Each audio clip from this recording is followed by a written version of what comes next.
So welcome Nitin Saundarkar podcast with Gajre मध्ये तुमचं स्वागत आहे. थँक्यू. आम्हाला सर तुमच्याबद्दल जाणून घ्यायला खूप आवडेल. सो माझं नाव नितीन सौंदरकर आहे आणि तनिष टॅटू स्टुडिओचा मी फाउंडर आहे. बरोबर. पण तुम्ही फाउंडर आहात, तुम्ही स्वतः टॅटू आर्टिस्ट पण आहात, तर तुमचा हा टॅटू आर्टिस्ट बनण्याचा जो प्रवास आहे तो कसा सुरू झाला? प्रवास सुरू झाला म्हणजे मला ड्रॉइंगची वगैरे आवड होती. मी गावाला शिकलो होतो, मी कोकणातला आहे. तर ड्रॉइंग जेव्हा करायची इच्छा होती तेव्हा माझ्याकडे फायनान्स प्रॉपर नव्हतं. जेव्हा पेन्सिल मिळत होती तेव्हा खोडलबर नव्हता, खोडलबर होतं तेव्हा पेपरची सोय नव्हती. तर तो फॅशन माझा तिकडेच राहून गेला आणि मी माझं 8वीपर्यंत शिक्षण गावाला केलं आणि मग मुंबईला आलो. मुंबईला मग जे नोकरी मिळाली, जॉब मिळाला तो मी केला. आणखी मग थोडं चालत राहिलं आणि नंतर एक मी डायमंड ज्वेलरीमध्ये कामाला लागलो. तिकडे 14 वर्ष मी काम केलं. पण तिकडे पण असं माझ्या मनासारखं काय होत नव्हतं. सॅलरी मिळत होती, घर चालत होतं, सगळं ठीक होतं. 14 वर्ष तुम्ही काम केले? हां. 14 वर्ष तुम्ही डायमंडमध्ये काय केले म्हणजे एक्झॅक्टली? डायमंडमध्ये असॉर्टमेंट करून जो हे असतं डायमंडची क्वालिटी प्युरिटी असते ते बघतात. सिप्समध्ये? हां, डायमंड तर ज्वेलरी. कधी एखादा डायमंड घरी आणला? कधीच नाही. आणला असता तर कदाचित. खूप स्ट्रिक्ट असतं तिकडे, असं काहीच नाही आणू शकत. मग तो जो तुमचा टर्निंग पॉइंट होता 14 वर्षाचा तुमचा, तिकडे काय कम्फर्ट हे होतं, एकदम जेल सारखं ते माझं करिअर होतं. तर मला काय असं मोकळा श्वास घेता येत नव्हता. काय चांगले कपडे घालणं किंवा बाहेर काय चाललंय कळायचंच नाही. एकदा आतमध्ये गेलं की एकदम जेल बंद होतं. तर त्याच्यामध्ये मला आवडत नव्हतं. आणि 14 वर्ष म्हणजे खूप झाली होती. त्याच्यामध्ये ना प्रमोशन होत होतं ना काय, की नवीन जे सिनियर लोक होते त्यांचेच कोणतरी लोक यायचे आणि तेच आम्हाला वागवायचे. 14 वर्षामध्ये असं काय प्रोसेस म्हणजे प्रोग्रेस नव्हतं लाईफमध्ये. आणि मग मी कुठेतरी विचार केला की मी जी माझी फॅशन आहे ती मला पुन्हा जोपासायला मिळेल आता. तर त्या उद्देशाने मी. पण तो 14 वर्षाचा जो जॉब, ते एक प्रोफेशनल टॅटू आर्टिस्ट, तो असा टर्निंग पॉइंट कसा झाला? म्हणजे मला ड्रॉइंग आवड होती. मी ड्रॉइंग भले तेव्हा करत नव्हतो. मला असं वाटलं की मी जेव्हा माझ्या हातावर मी एका दुसरा टॅटू केला तेव्हा पण मला वाटलं होतं की मी चांगलं टॅटू करू शकतो म्हणून. तर मी टॅटू करत होतो. जॉब विथ फ्रीलान्स करत होतो मी. तर फ्रीलान्सिंगमध्ये पण एवढं चांगलं माझं हे नव्हतं. म्हणजे लोकांच्या घरी जाणं, तिकडे कम्फर्टेबल हे नव्हतं, सिटिंग नव्हतं किंवा लोक हे बरोबर नव्हतं इकडे व्यवस्थित. मला काम नाही होतं. तर माझं टॅटू चांगलं, माझं क्वालिटी वर्क पण तेव्हा नव्हतं, कारण मी यूट्यूब आणि कोणाचं तरी बघून शिकलो होतो. तर मला वाटलं की मी एक चांगला प्रोफेशनल आर्टिस्ट मला बनायचं आहे. तर ते बनण्यासाठी पण माझ्याकडे चांगलं फायनान्स नव्हतं. ज्या इन्स्टिट्यूटमध्ये मला शिकायचं होतं टॅटूमध्ये, तर तिकडे मला 3 लाख अप्रॉक्स भरायचे होते. फीज होती 6 महिन्याची. तर ते 3 लाख रुपये भरण्यासाठी मी 2 वर्ष वेट केलं. त्या स्कूलच्या खाली जाऊन बसायचो, बघायचो की कधी मला इकडे ॲडमिशन मिळेल. तर असं झालं नाही. तर मग लास्ट स्टेजला मी माझा जॉबच रिझाईन दिलं. आणखी म्हटलं की आता जे होईल ते होईल. आणि जेव्हा मी 14 वर्षाची नोकरी सोडली एकाच कंपनीची, तेव्हा मी कंपनीपासून घरी लिटरली रडत आलो होतो की मी एवढी चांगली जॉब सोडला वगैरे सर्व. मग ते सर्व PF वगैरे सर्व जमा करून माझे फ्रेंड सर्कलने थोडी मदत केली आणि मग पुन्हा ॲडमिशन केलं मध्ये. आणि आज प्रोफेशनल आर्टिस्ट म्हणून मी काम करतोय. म्हणजे टॅटू इंडस्ट्रीमध्ये ना मी बघतोय की एक लोकांना गैरसमज आहे, म्हणजे टॅटू केल्यामुळे कदाचित HIV होतोय किंवा कॅन्सर होतोय. तर ह्या सगळ्याचा सर्वात मोठा गैरसमज काय? मला वाटतं एका अँगलनी ते बरोबरच आहे. कारण आज ह्याच्या अगोदर 5-10 वर्षाच्या अगोदर जे टॅटू आर्टिस्ट लोक होते ते हायजीन वगैरे प्रॉपर नाही करत होते. एकच निडल लोकांना वारंवार यूज करत होते किंवा हँड ग्लोव्ज नव्हता किंवा टॅटू आर्टिस्टच त्याला नॉलेज नव्हतं, स्किनचं नॉलेज नव्हतं, कसलं नॉलेज नव्हतं. आणि मला वाटतं की जे क्लायंट लोक असतात जे टॅटू करून घेतात त्यांना पण एवढं हे नसतं की हे केल्याने हे होईल का म्हणून. पण मग ग्राहकांनी म्हणजे तुमच्या कस्टमर्सनी टॅटू करण्यापूर्वी कोणती काळजी घेतली पाहिजे? काळजी तर खूप चांगला प्रश्न आहे. काळजी तर घेतली पाहिजे, कारण टॅटू हा स्किन रिलेटेड आहे. तर काय हायजिंग लेवल सर्वात मेन असते, इक्विपमेंट काय आहे, टॅटू आर्टिस्ट काय आहे. कधी कधी टॅटू आर्टिस्ट पण ड्रिंक करतात, ड्रग्स करतात किंवा ते कम्फर्टेबल नसतात. ते जे आर्ट करतात, ते टॅटू करतात, त्यांनाच कळत नाही की मी ही लाईन प्रॉपर मी मारतोय की बरोबर, मला हे माझं प्रॉपर काम होतंय काय, की ग्रेडियन्सचे जे व्हॅल्यूज असतात टॅटूमध्ये. टॅटू म्हणजे एक चित्रच आहे त्या बघायला गेलं तर ते सगळं बघायला पाहिजे एखाद्या क्लायंटने. असं जसं तुम्ही सांगितलं ना की लोक ड्रग्स करतात, टॅटू करतात, ड्रिंक करून टॅटू करतात है ना, आणि ॲनाबेलाच्या जागी तात्यावेंचं वगैरे काढतात. तर आत्तापर्यंत तुमच्याकडे सगळ्यात विचित्र टॅटू काढायसाठी कोणती रिक्वेस्ट आली होती आणि कधी? रिक्वेस्ट तर अजूनपर्यंत असं कुठची रिक्वेस्ट नाही.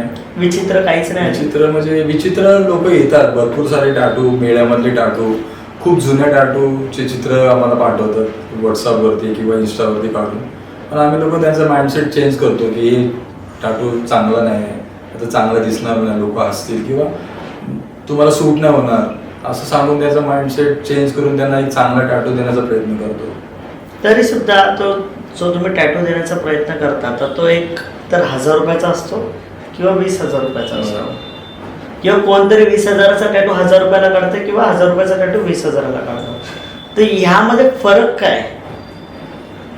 फरक आहे की तो रिझल्टच सांगू शकतो की टॅटू एकदा बघितल्यावर कळतं की हा टॅटू किती म्हणजे काय आहे, याच्यामध्ये किती एफर्ट आहे, किती काय आहे, टॅटू आर्टिस्टचं नॉलेज आहे. ते टॅटू बघितल्यावर लगेच कळतं की काय नॉलेज आहे याचं या टॅटू आर्टिस्टचं. स्किन डॅमेज असते, इनबॉस असते, भरपूर काही गोष्टी असतात.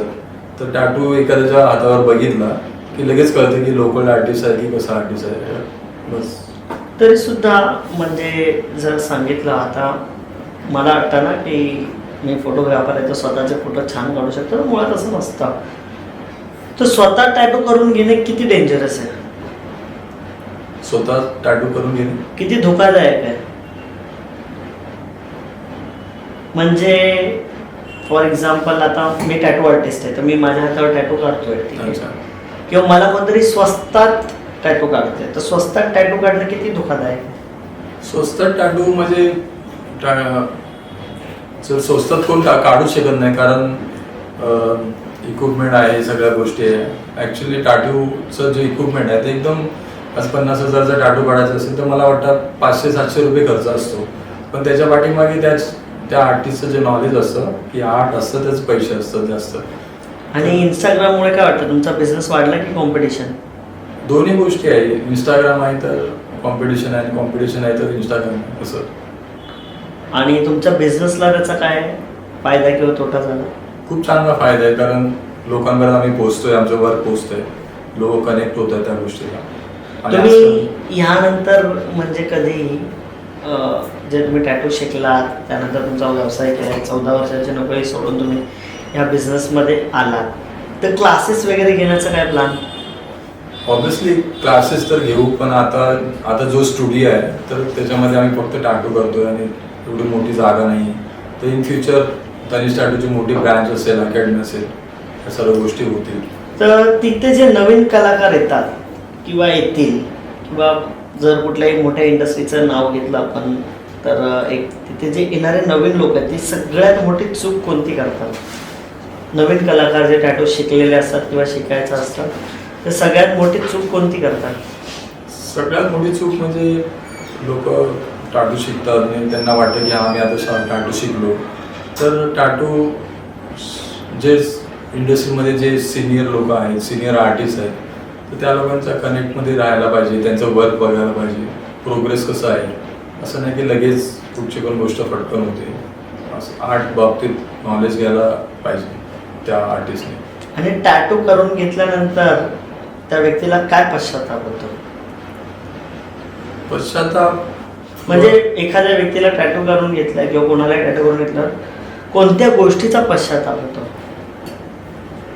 पश्चाताप तर बोलता नाही येणार आजच्या तारखेला, कारण आज सगळ्या लोकांना कळतं की कुठे टॅटू करायला पाहिजे, आर्टिस्ट कसा असायला हवा, स्टुडिओ कसा असायला हवा. तर पश्चातापची गोष्ट तर मला वाटत नाही, पण असू शकतं कधी कुठे.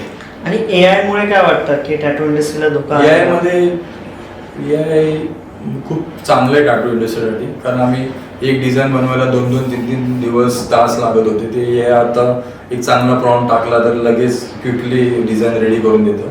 म्हणजे 70-80% काम AI करून देतं. तर टॅटू आर्टिस्टसाठी, डिझाईनसाठी AI खूप चांगलं आहे. आणि काय वाटतं पुढच्या 5 वर्षात टॅटू इंडस्ट्री कुठे जाईल?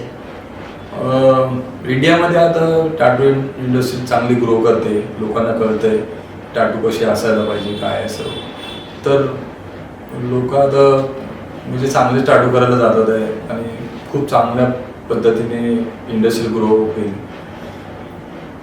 पण तरी म्हणजे मला असं वाटतं की समजा की टॅटू माणसं करतात, टॅटू आर्टिस्ट करतात, तर तुमच्या आयुष्यातला असा कोणता टॅटू आहे जी टॅटू किंवा त्यामागची स्टोरी तुम्ही कधी विसरू शकणार नाही? टॅटू आहे, मी छत्रपती शिवाजी महाराजांचा टॅटू केला होता. तर ती गोष्ट म्हणजे महाराजांबद्दल बोलायला गेलं तर खूप कमीच आहे.